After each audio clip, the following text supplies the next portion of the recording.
a story from Cinderella, My Perfect Wedding. This is a story from The Little Princess Bedtime Stories.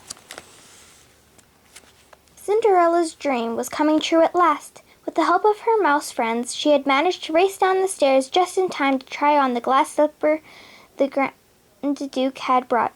It proved that she was the girl the prince had met and fallen in love with at the royal ball. Now she and the prince were going to be married, and their brand new life together would soon begin. But first, there was a wedding to plan, and Cinderella didn't have the faintest idea where to begin.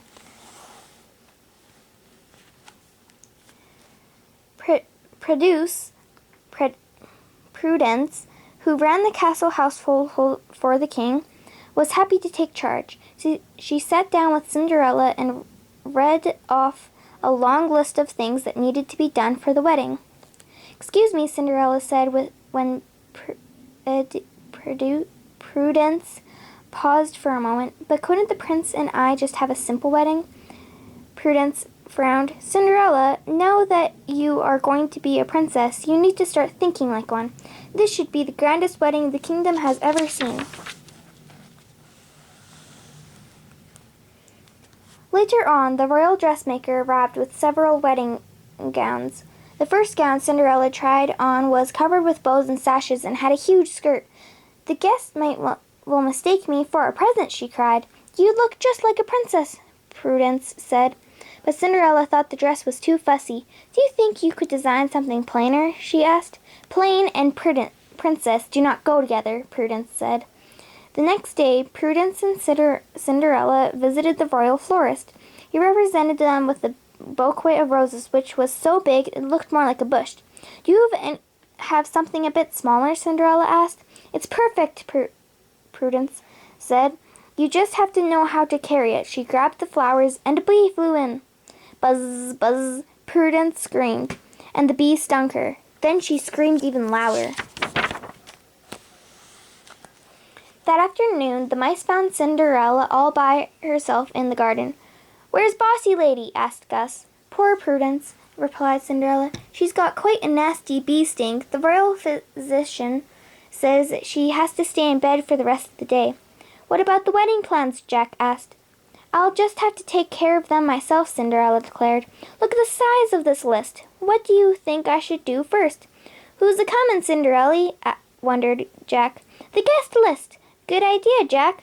Let's see. Well, of course all of you are invited," Cinderella replied. "And my fairy godmother, too. I wish she was here right now." Almost as fast as Cinderella made her wish, the fairy godmother appeared.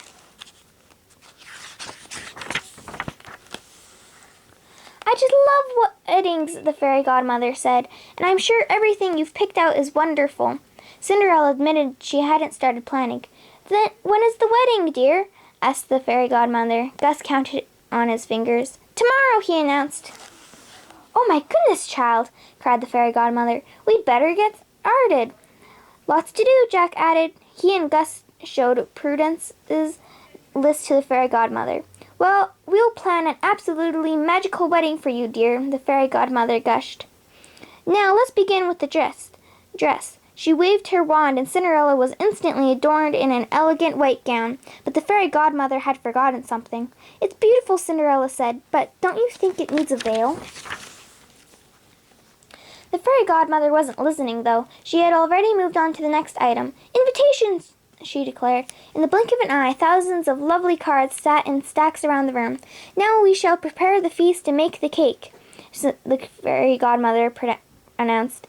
Cinderella changed back into her blue dress and followed the fairy godmother to the royal kitchen. Meanwhile, 3 of the mice lifted some scissors and cut a small piece of fabric from underneath Cinderella's wedding gown. Then they threaded needles, pulled out a box of tiny pearls, and began to make a veil. The rest of the mice each took a stack of cards to deliver. They didn't get far before their plans were spoiled by Pom-Pom, the castle cat. "Phew! Close call," Jack cried as he and Gus raced to the kitchen where Cinderella was with the fairy godmother.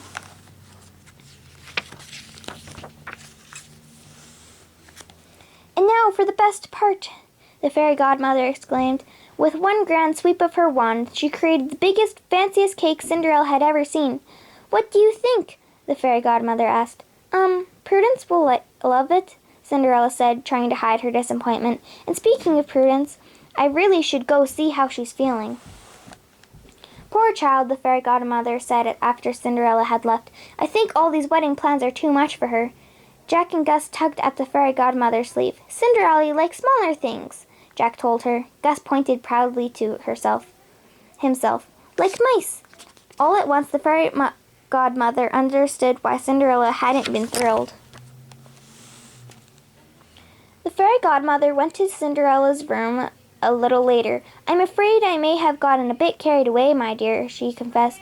"Now tell me, what would the wedding of your dreams be like?" After listening to Cinderella, the fairy godmother began to perform her magic. With a wave of her wand, the veil was finished. Then the invitations were sent to a smaller group of people. Now let's cut that cake down to size," the fairy godmother said, with a twinkle in her eye. As they walked into the kitchen, Cinderella turned to the mice. "Thank you, my little friends," she said gratefully. "Anything for you, Cinderella," Jack said. "Bippity, boppity, boo!" the fairy godmother cried as she pointed at the cake. It shrank and shrank until it was the size of a normal wedding cake. The next day, Cinderella got ready for her wedding. She wore a simple white gown, veil, and gloves. She carried a bouquet of garden roses that the mice had gathered for her. It was just as she dreamed, but as the king was about to escort her down the aisle, Cinderella looked down and gave a little cry of surprise. She wasn't wearing any shoes. What would she do? She looked at the mice and then down at her feet again. The fairy godmother followed her gaze. "Good heavens, child!" she exclaimed. "You can't get married in your bare feet." She waved her wand and suddenly Cinderella was wearing glass slippers. After the ceremony, there was a joyful party. It wasn't the kingdom's grandest celebration, but it was the most special. Even Prudence was pleased.